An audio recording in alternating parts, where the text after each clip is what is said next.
வாரத்துல ஒரு முறையாவது நம்ம வீட்டில் உள்ளவங்களுக்கு இந்த மாதிரி ஒரு தடவை ரைஸ் செஞ்சு கொடுங்க. விருப்பப்பட்டு கேட்டு வாங்கி சாப்பிடுவாங்க. எப்பவும் ஒரே மாதிரி செய்யாம கடையில் செஞ்சு தரக்கூடிய அதே சுவையில் ஃப்ரைட் ரைஸ் நம்ம வீட்டிலேயே சுலபமாக எப்படி செய்யறதுன்னு பார்க்கலாம் வாங்க. வெல்கம் டு சல்காஸ் கிச்சன்.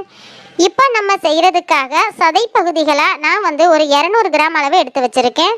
அதுக்கு கொஞ்சமாக மஞ்சள் தூள், 1/2 ஸ்பூன் வரைக்கும் மிளகாய் தூள், ஃபுட் கலர் உங்களுக்கு இஷ்டப்பட்டால் சேர்த்துக்கோங்க, இல்லைன்னா அவாய்ட் பண்ணிக்கலாம்.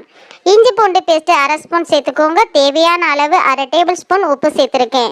இது எல்லாத்தையும் சேர்த்து நல்லா கலந்து விடுங்க. நல்லா கலந்து விட்டுட்டு அதை ஒரு 10 நிமிஷத்துக்கு அப்படியே ஊற விட்டுறணும். கொஞ்சம் மசாலா எல்லாம் ஊற விட்டாதான் அதோட டேஸ்ட் நமக்கு சுவை நல்லா வரும். இப்போ நல்லா கலந்து விட்டதுக்கு அப்புறமா கடாய் ஒன்று ஹீட் பண்ணிட்டு கொஞ்சமாக ஆயில் விட்டுக்கோங்க. இந்த பக்குவம் நம்ம செஞ்சுக்கிட்டு இருக்கும்போதே ஒரு பாத்திரத்தில் நம்ம பாசுமதி ரைஸ் வேக வச்சுக்கிட்டு இருக்கேன். ஸோ அதை நம்ம இன்னொரு அடுப்பில் ரெடி பண்ணோம்னா தான் இது எல்லாம் ரெடியாகி வரும்போது அந்த சாதத்தை நம்ம கொட்டுறதுக்கு சரியான அளவாக இருக்கும். சாதமும் கொஞ்சம் சூடாக இருந்தால் தான் நல்லாயிருக்கும். இப்போ இது எல்லாத்தையுமே நல்லா திருப்பி திருப்பி போட்டு இந்த அளவுக்கு நல்லா முருகலாக கலராக வர்ற வரைக்கும் இது எல்லாத்தையும் நல்லா பொரிச்சு எடுத்துக்கோங்க. நல்லா பொரிச்சு எடுத்ததுக்கப்புறம் அதே ஆயிலில் கொஞ்சமாக பெரிய வெங்காயம் சேர்த்துக்கோங்க. காய்கறிகள் எது வேணுனாலும் சேர்த்துக்கலாம், அது உங்களுடைய இஷ்டம்தான். இந்த இடத்துல நீங்கள் முட்டைகோஸ் கூட சேர்த்துக்கலாம். நான் சேர்க்கலை, என்கிட்ட இல்லாததுனால குடமிளகாய் முட்டைகோஸ் சேர்த்தா இன்னும் சூப்பராக இருக்கும். இப்போ கொஞ்சமாக உப்பு சேர்த்துட்டு இதை நல்லா கலந்து விடுங்க. காய்கள் ரொம்ப வேக வேண்டாம். ஒரு 1/2 டேபிள் ஸ்பூன் வரைக்கும் இஞ்சி பூண்டு பேஸ்ட்டு சேர்த்து அதையும் சேர்த்து நல்லா இந்த மாதிரி கலந்து விடுங்க.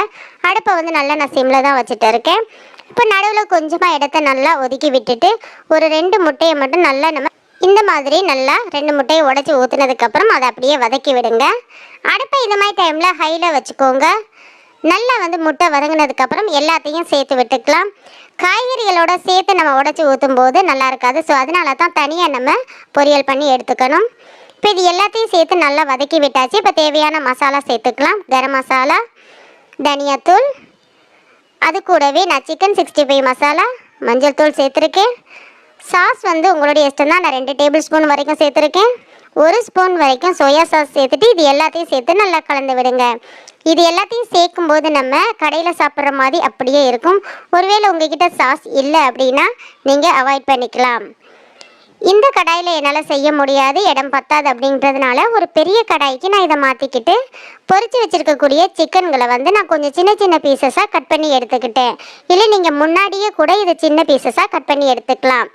அதே மாதிரி நான் அடுப்பில் வேக வச்சுருந்த பாசுமதி ரைஸும் எனக்கு ரெடியாகி வந்துருச்சு. பாசுமதி ரைஸ் எப்போவும் முழுசாக நம்ம வெந்துடக்கூடாது. ஒரு 90% வெந்தால் போதும். அந்தளவுக்கு வேகும்போது தான் நம்ம இந்த சூட்டில் போட்டு எடுக்கும்போது ஃப்ரைட் ரைஸ் நமக்கு உதிரி உதிரியாக வரும். கலந்து விடும்போதே உங்களுக்கு தெரியும் எந்த அளவுக்கு சாதம் நல்லா உதிரியாக இருக்குது அப்படின்னு. இந்த டைமில் நம்ம அடுப்பு நல்லா ஹையில் வச்சிடணும். அதிகமாக ஆயில் எதுவுமே ஊற்ற வேண்டாம். இந்த ஆயில் நமக்கு சரியான அளவாக இப்போ நல்லா ஹையில் வச்சுட்டு கலந்து விட்டுட்டே இருங்க.